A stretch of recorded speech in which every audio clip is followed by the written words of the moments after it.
Hey guys, welcome to my online C. मेरा नाम है देव। आज के इस वीडियो में हम लोग जानने वाले हैं कि एसबीआई ई मुद्रा लोन की एलिजिबिलिटी क्राइटेरिया क्या है और उसके टर्म्स एंड कंडीशंस क्या है। इसके पहले मैं एसबीआई ई मुद्रा लोन के ऊपर आपको लाइव वीडियो दिखा चुका हूं कि किस तरह से विद इन द 7 मिनट्स आप यहां पे लोन जो है अप्लाई कर सकते हैं। अगर आपने वो वीडियो नहीं देखा है, लिंक जो है मैं डिस्क्रिप्शन बॉक्स में डाल दूंगा या आई बटन में मिल जाएगी, तो जाकर सबसे पहले वो वीडियो जरूर देखिएगा। तो गाइस, सबसे पहले हम लोग मुद्रा लोन का पर्पस जान लेते हैं कि आखिर ये दिया क्यों जाता है। तो ये दिया जाता है आपके बिजनेस के पर्पस के लिए, मतलब इसके अंदर आपके पर्सनल लोन यहाँ पे जो है सैंक्शन नहीं होता है। पर्सनल लोन की तरह इसको ट्रीट मत कीजिएगा। अगर आपका बिजनेस है प्रॉपर तरीके से, तभी इस लोन को यहाँ पे अप्लाई कीजिएगा। तो गाइस, बिजनेस में भी कई सारी चीजें होती है। फॉर एन एग्जांपल, अगर आप एक नया बिजनेस शुरू करना चाहते हैं तब इसके लिए आप अप्लाई कर सकते हैं, या बिजनेस की जो कैपेसिटी है उसको आप एक्सपैंड करना चाहते हैं, नई मशीनरी लगाना चाहते हैं, तब आप अप्लाई कर सकते हैं। या बिजनेस के अंदर कोई चीजें चेंज करना चाहते हैं, मान लीजिए जो पुरानी मशीन हो चुकी है उसका रिप्लेसमेंट करना चाहते हैं, तब आप यहाँ पे अप्लाई कर सकते हैं। गाइस, मुद्रा लोन के अंदर जो आपको फैसिलिटी मिलती है, मतलब जो आपको लोन मिलता है, वो दो टाइप का मिलता है। एक होता है आपका टर्म लोन, एक होता है आपका working capital. Guys, term loan क्या होता है? टर्म लोन बेसिकली मान लीजिए आप बिजनेस के अंदर कोई भी चीजें चेंज करना चाहते हैं, नई मशीनरी लगाना चाहते हैं, नया शुरू करना चाहते हैं, तब आपका जो लोन है वो टर्म लोन की कैटेगरी के अंदर आता है। सेकेंड होता है वर्किंग कैपिटल। वर्किंग कैपिटल का मतलब है ऑलरेडी आपका एक बिजनेस अच्छा खासा चल रहा है, लेकिन उसकी जो डे टू डे एक्टिविटी होती है, उसके जो खर्चे होते हैं, उसके लिए आपको लोन चाहिए, क्योंकि उसके लिए आपके पास में पैसे नहीं है। तो गाइस, आपको यहाँ पे वर्किंग कैपिटल कैटेगरी के अंदर लोन प्रोवाइड किया जाता है। तीसरी चीज गाइस, जो टारगेट है बेसिकली मुद्रा लोन का, वो सारे के सारे बिजनेस वाले सेगमेंट के अंदर है, जो या तो किसी मैन्युफैक्चरिंग यूनिट के अंदर काम कर रहे हैं या सर्विस सेक्टर के अंदर काम कर रहे हैं। इवन इसके अंदर कुछ अलाइड एग्रीकल्चर एक्टिविटीज भी होती है, जैसे कि आपका पशुपालन हो गया या फिर मधुमक्खी वाला जो बिजनेस होता है। इस टाइप के जितने भी बिजनेस है वो भी इसके अंदर इंक्लूडेड होते हैं। अब गाइस, इसके अंदर अगर मैं लोन के क्राइटेरिया की बात करूं तो 3 टाइप के आपको लोन मिलते हैं। मैक्सिमम जो लोन अमाउंट है वो आपको 10 लाख रुपए तक मिलेगा। 50,000 रुपए का जो लोन होता है वो शिशु कैटेगरी के अंदर आता है। फिर 50,000 से 5 लाख का लोन आपका किशोर के अंदर आता है। फिर 5 से 10 लाख का लोन आपका तरुण कैटेगरी के अंदर आता है।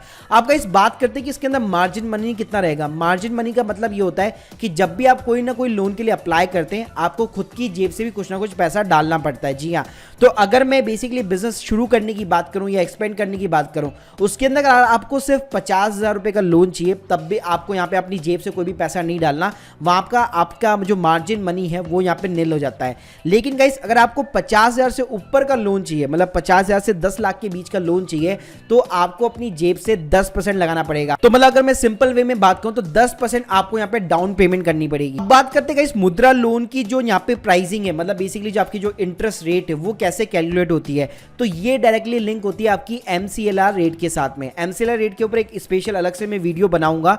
तो MCLR रेट क्या होती है, ये बैंक डिसाइड करता है। तो अभी राइट नाउ जो SBI की MCLR जो रेट चल रही है वो अराउंड 7 से 12% के आसपास चल रही है। तो आपको ये जो लोन भी मिलेगा वो इसी कैटेगरी के अंदर मिलेगा। अब गाइस, अगर मैं इसके रीपेमेंट पीरियड की बात करूं तो यहाँ पे चाहे वर्किंग कैपिटल या फिर टर्म लोन, दोनों में से कोई भी अप्लाई कर लीजिए, उसमें जो मिनिमम या 3 से 5 साल के बीच में आपका यहाँ पे पीरियड होता है। और इसमें आपका 6 महीने का जो मोमेंटम पीरियड होता है, मतलब जब तक मान लीजिए आपने बिजनेस शुरू किया तो आपकी तो कोई भी इनकम जनरेट होगी नहीं, तो गाइस आपका 6 महीने का इसमें मोमेंटम पीरियड भी होता है। तब तक आपको लोन का जो है रीपेमेंट करने की जरूरत नहीं है, तो ये भी उसके अंदर इंक्लूडेड होगा। मतलब 3 से 5 साल के अंदर आप यहाँ पे रीपेमेंट कर सकते हैं। अब बात करते हैं गाइस लोन की प्रोसेसिंग फीस की, क्योंकि लोन जब भी आप अप्लाई करते हैं तो कुछ ना कुछ खर्चा जरूर होता है। तो अगर गाइस मैं शिशु और किशोर लोन की बात करूं, मतलब 5 लाख तक के लोन की बात करूं, तो आपकी जो प्रोसेसिंग फीस है वो यहाँ पे निल हो जाती है। लेकिन अगर मैं तरुण लोन की बात करूं तो यहाँ पे आपकी प्रोसेसिंग फीस लगेगी, वो लगेगी 0.50%। तो गाइस, अब बात करते हैं कि आपको अपनी जो एलिजिबिलिटी क्राइटेरिया वो कैसे यहाँ पे ऑनलाइन चेक करना है कि मैं अप्लाई कर सकता हूं या नहीं कर सकता। तो मान लीजिए अगर आपको सिर्फ 50,000 रुपए का लोन चाहिए, तो आप गाइस सिंपली SBI ई मुद्रा की वेबसाइट के ऊपर जा सकते हैं। ये लिंक भी मैं आपको डिस्क्रिप्शन बॉक्स में दे दूंगा, और इसको फिलअप कैसे करना है इसके ऊपर ऑलरेडी वीडियो बना चुका हूं, जिसके लिंक आपको डिस्क्रिप्शन बॉक्स में दे दूंगा। तो यहां पे जाकर आप चेकआउट कर सकते हैं। प्लस इसके अंदर आप जैसे ही एंटर करेंगे, जैसे ही अपनी चीजें डालेंगे, अप्लाई करेंगे, तो गाइस आपको इस टाइप का एक एरर आएगा कि यू आर नॉट एलिजिबल। जी हाँ, तो इसके ऊपर भी एक वीडियो ये बना हुआ है, इसके लिंक भी मैं आपको डिस्क्रिप्शन बॉक्स में दे दूंगा। अगर इस टाइप का आपको एरर फेस होता है तो सिंपल सी बात है कि आप यहाँ पे अप्लाई नहीं कर पाएंगे। अगर गाइस आपको मोर देन 50,000 रुपीज का लोन चाहिए और आपको पता करना है कि मैं इसके लिए एलिजिबल हूं या नहीं हूं, तो आपको क्या करना है, सिंपली एसबीआई की वेबसाइट के अंदर जाना है, यहाँ पे बिजनेस का सेक्शन दिया हुआ है, बिजनेस के सेक्शन में जाने के बाद में यहाँ पे एमएसएमई के ऊपर जाना है, थोड़ा सा नीचे जाएंगे तो यहाँ पे आपको पीएम मुद्रा योजना मिल जाएगी। तो गाइस जैसे इसके ऊपर आप क्लिक करेंगे, यहाँ पे अप्लाई नाउ का बटन दिया हुआ है, इसको ओपन कर लीजिए तो इस टाइप की स्क्रीन खुल जाएगी आपके सामने। गाइस इसके अंदर आपको सिंपल से अपनी डिटेल्स भरनी है, की पर्सन के अंदर आपको अपना नाम भरना है, नेम ऑफ द यूनिट के अंदर आपका बिजनेस का जो भी नाम है वो भरना है, कौन सा कॉन्स्टिट्यूशन है, प्रोप्राइटरशिप फर्म है, पार्टनरशिप है, वो आपको इस तरह से डालना है, कॉन्टैक्ट नंबर, ये सारी चीजें डालनी है। अब गाइस यहाँ पे थोड़ी सी ये चीजें है कि आप जब ये फॉर्म फाइल करेंगे तो आपकी जो ब्रांच है वो यहाँ पे चेंज होगी। मैं आपको बताता हूँ उसका रीजन बताता हूँ। एक्चुअली क्या है, एसबीआई बैंक ने यहाँ पे जितना भी जो एमएसएमई लोन था उसके लिए यहाँ पे अलग से एमएसएमई ब्रांचेस खोल रखी हर सिटी के अंदर।